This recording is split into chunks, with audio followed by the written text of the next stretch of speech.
तो दोस्तों, अगर आपने इस कहानी के पिछले भागों को नहीं देखा है तो आप हमारे चैनल डरावनी कहानियाँ पर जाकर देख सकते हैं।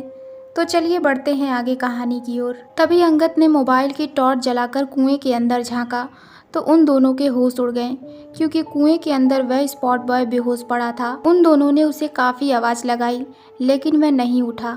तब अंगद ने उस कुएं के अंदर जाने का फैसला किया। हालांकि उसका असिस्टेंट उसे जाने नहीं देना चाहता था, लेकिन अंगद ने उसकी बात नहीं मानी। उसने आसपास देखा, कहीं कुछ ऐसा मिल जाए जिसके सहारे वह कुएं के अंदर उतर जाए। तो उन्हें पास की एक रस्सी पड़ी हुई मिली। वह उस रस्सी को पकड़कर कुएं के अंदर उसके सहारे उतर गया। वह धीरे धीरे करके उतर रहा था। तभी ऐसा लगा जैसे किसी ने उसे धक्का दिया हो और उसके हाथ से रस्सी छूट गई और वह कुएं के अंदर जा गिरा। उसे कीचड़ सा महसूस हुआ। वह कीचड़ उसे अपने अंदर खींचते हुए महसूस हो रही थी, जैसे वहाँ कोई दलदल हो। वह उठने की कोशिश कर रहा था लेकिन उठ नहीं पा रहा था। आखिर हिम्मत करके वह उठा और उसने उस स्पॉट बॉय को काफ़ी आवाज़ दी, लेकिन वह अब भी बेहोश ही था। तब उसने उसके चेहरे पर थपथपाया तो उसे हल्का सा होश आया। ऊपर से उसके असिस्टेंट ने उसे आवाज़ देकर कहा, सर क्या आप ठीक हैं? अंगद ने कहा, हाँ मैं ठीक हूँ, और तुम रस्सी को कसकर पकड़ो, मैं स्पॉट बॉय को अपने साथ लेकर आ रहा हूँ। तब उसके असिस्टेंट ने पास ही की एक पिलर में वह रस्सी बांधी और खुद भी मजबूती से उसे पकड़ लिया, और अंगद उस लड़के को अपने साथ लेकर उस रस्सी के सहारे चढ़ने लगा। लेकिन तभी ऐसा लगा जैसे उसे कीचड़ में से बहुत सारे हाथ निकलकर उसे नीचे की ओर खींच रहे हों। वह जैसे तैसे करके उन हाथों से अपने पैर छुड़ाकर रस्सी के सहारे उस लड़की को लेकर ऊपर चढ़ने लगा और बहुत मुश्किलों से वह ऊपर आया। जैसे ही वह ऊपर आने को हुआ, उसके असिस्टेंट ने हाथ पकड़कर उन्हें ऊपर खींच लिया और तब तक अंधेरा हो चुका था। उन्हें चारों तरफ से फिर वही परछाई नजर आनी शुरू हो गई।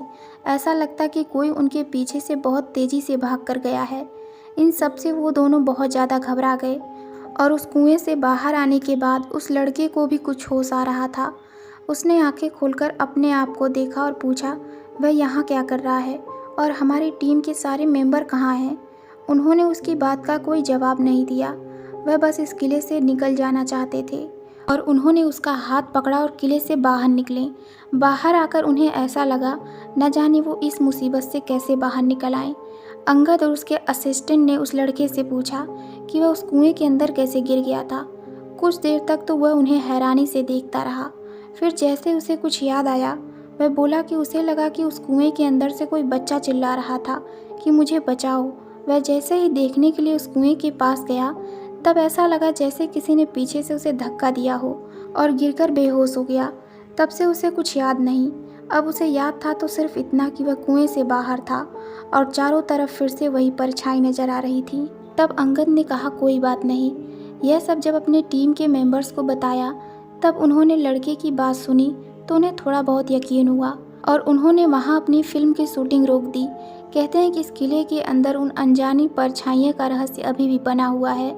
वह परछाइयाँ कभी किसी को दिखाई दे जाती हैं और बाकी का ज़्यादा तो पता नहीं चला, लेकिन अंगद के लिए वह डरावनी यादें ज़िंदगी भर याद रहेंगी।